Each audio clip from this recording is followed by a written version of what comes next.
Mente, carácter y personalidad. Tomo 2. Sección 16.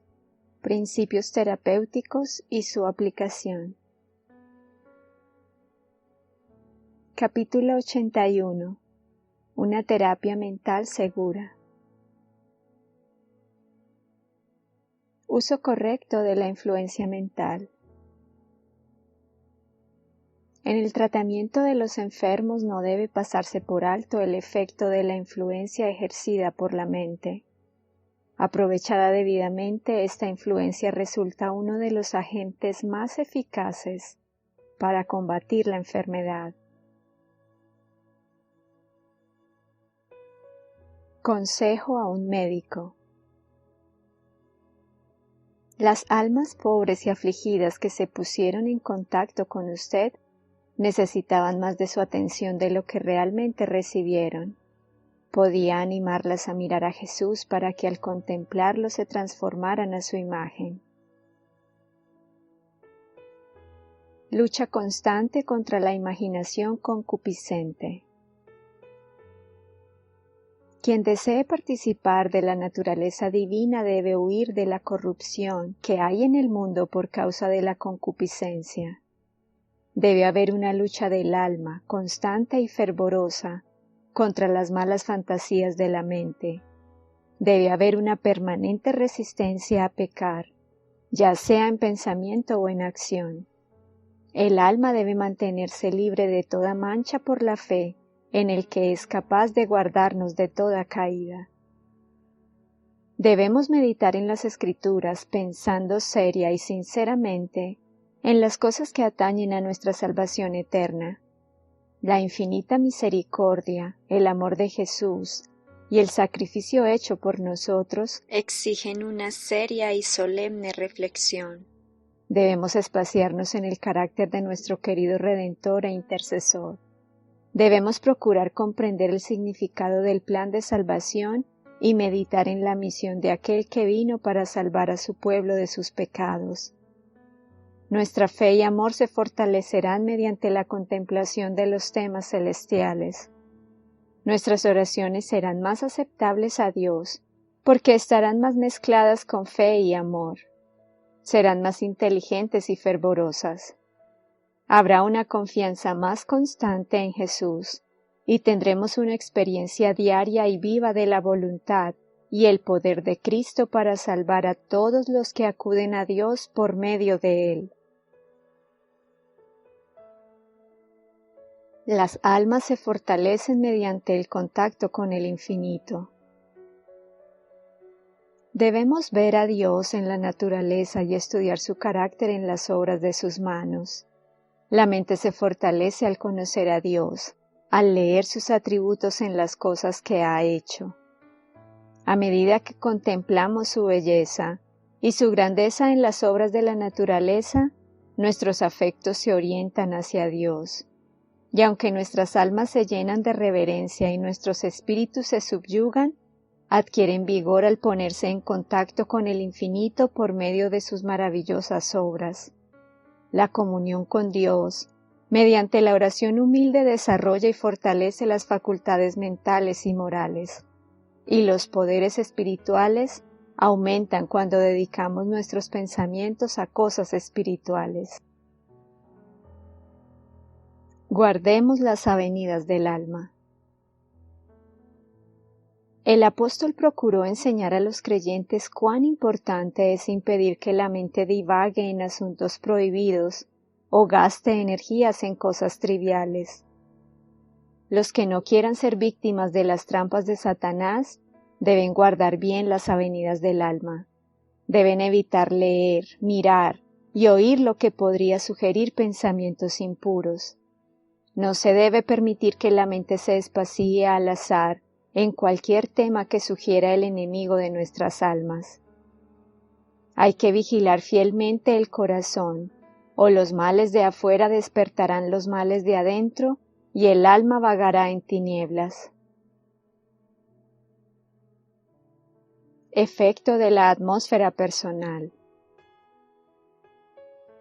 La influencia de los pensamientos y actos de todo hombre es algo así como una atmósfera invisible, que aspiran sin darse cuenta quienes se ponen en contacto con él. Esta atmósfera a menudo está cargada de influencias ponzoñosas, y cuando se la inhala, el resultado es la degeneración moral. Rodeado de una atmósfera de luz y paz. Cristo ha hecho toda provisión para que su Iglesia sea un cuerpo transformado, iluminado con la luz del mundo, que posea la gloria de Emmanuel. Es su propósito que todo cristiano esté rodeado de una atmósfera espiritual de luz y paz. Desea que nosotros revelemos su propio gozo en nuestra vida.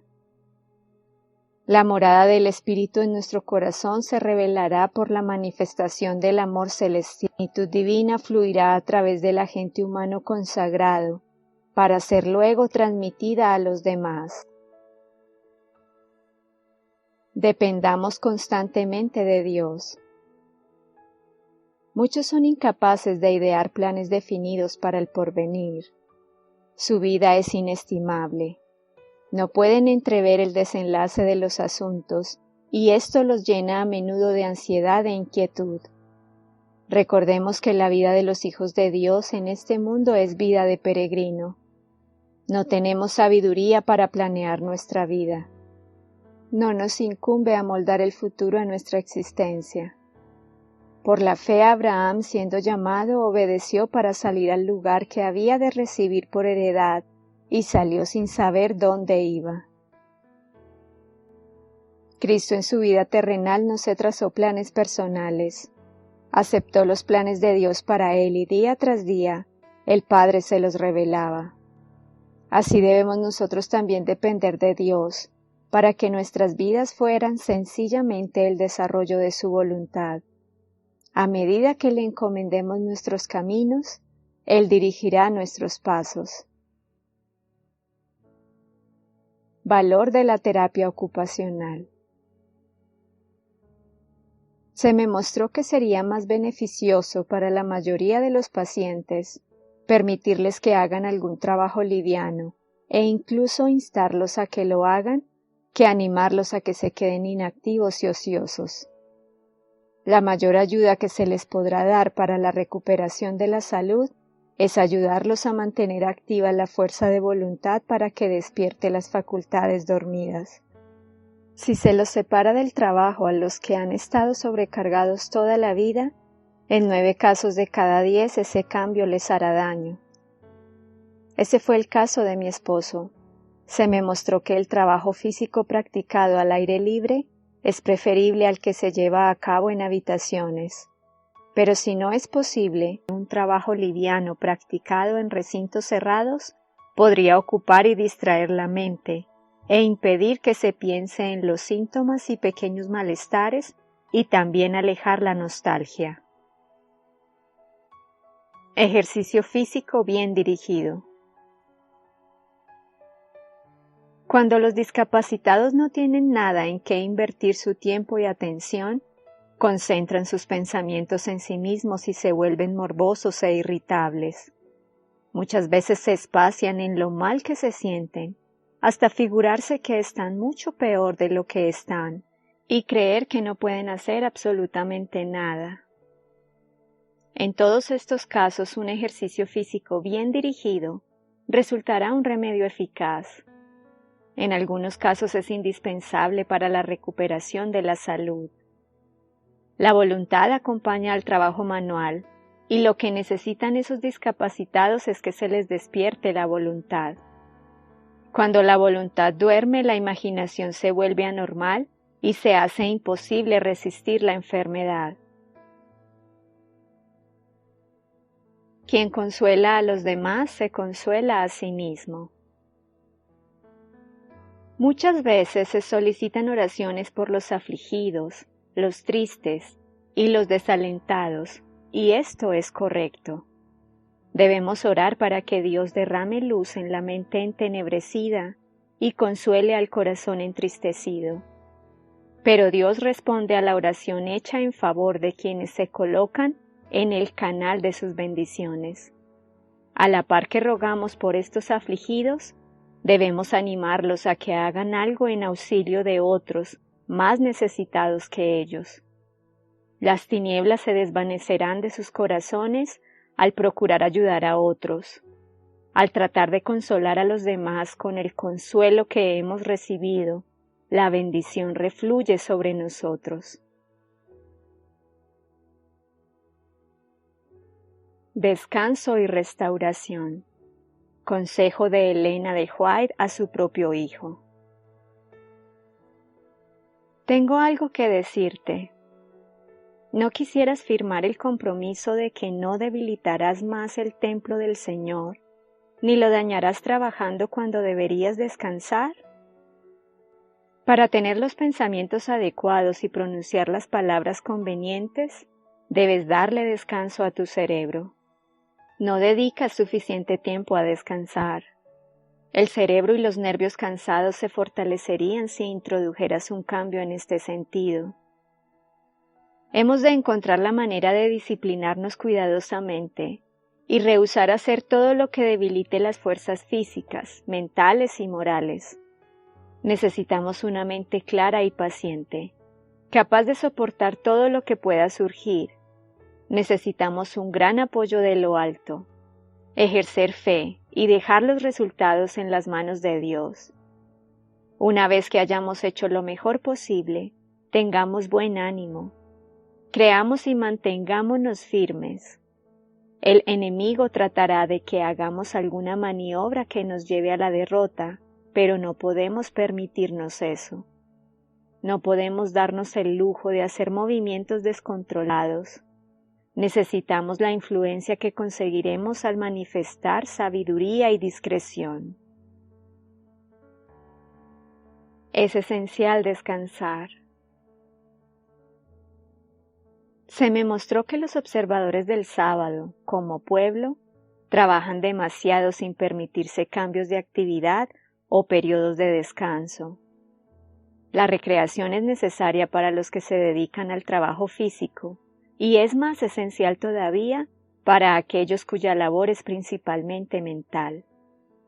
No es necesario para la gloria de Dios o para nuestra salvación mantener la mente ocupada en un trabajo constante y excesivo, aunque sea sobre temas religiosos. Hay entretenimientos como el baile, los naipes, el ajedrez, las damas, etc., que no podemos aprobar porque el cielo los condena. Estos entretenimientos abren la puerta a un gran mal. No tienen una tendencia benéfica, sino que su influencia es excitante y suscita en algunas mentes una pasión por esos entretenimientos que conduce a los juegos de azar y a la disipación. Todas estas diversiones deberían ser condenadas por los cristianos y se debería ofrecer en su lugar algo totalmente inocuo.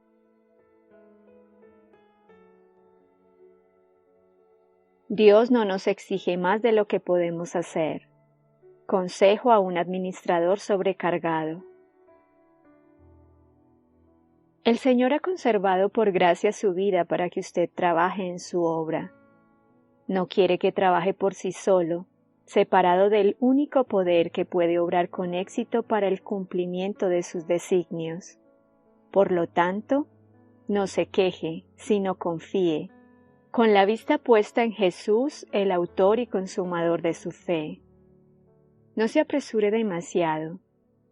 Lo que pueda hacer, sin exigirle mucho a sus facultades físicas y mentales, hágalo, pero no crea que está obligado a asumir tantas responsabilidades y tareas hasta el punto de no poder conservar su alma en el amor de Dios. La viña es del Señor, la obra en cada una de sus ramas le pertenece, y Él quisiera que usted trabaje de manera que se conserven sus facultades físicas, mentales y morales. Recuerde que está colaborando con los instrumentos celestiales. No permita que el enemigo tenga la menor participación en esta sociedad. Reciba sus órdenes de Dios y no se desanime porque solo puede hacer la obra de un instrumento finito. El infinito obrará con su poder para darle eficiencia. No crea que se le pide que haga lo imposible. Tampoco espere esto de los demás. Pablo puede plantar y Apolo regar, pero Dios da el crecimiento. Desde el principio tú fundaste la tierra, y los cielos son obra de tus manos. Ellos perecerán, mas tú permanecerás. Todos ellos se envejecerán, como una vestidura, como un vestido los envolverás y serán mudados. Pero tú eres el mismo y tus años no acabarán. Los esfuerzos individuales son necesarios. Las víctimas de los malos hábitos deben reconocer la necesidad del esfuerzo personal. Otros harán con empeño cuanto puedan para levantarlos, y la gracia de Dios les es ofrecida sin costo. Cristo podrá interceder, sus ángeles podrán intervenir, pero todo será en vano si ellos mismos no deciden combatirlos. Al sentir el terrible poder de la tentación y la fuerza arrebatadora del deseo que lo arrastra a la caída, más de uno grita desesperado: «No puedo resistir al mal». Decidle que puede y que debe resistir. Puede haber sido vencido una y otra vez, pero no será siempre así. Carece de fuerza moral y lo dominan los hábitos de una vida de pecado. Sus promesas y resoluciones son como cuerdas de arena.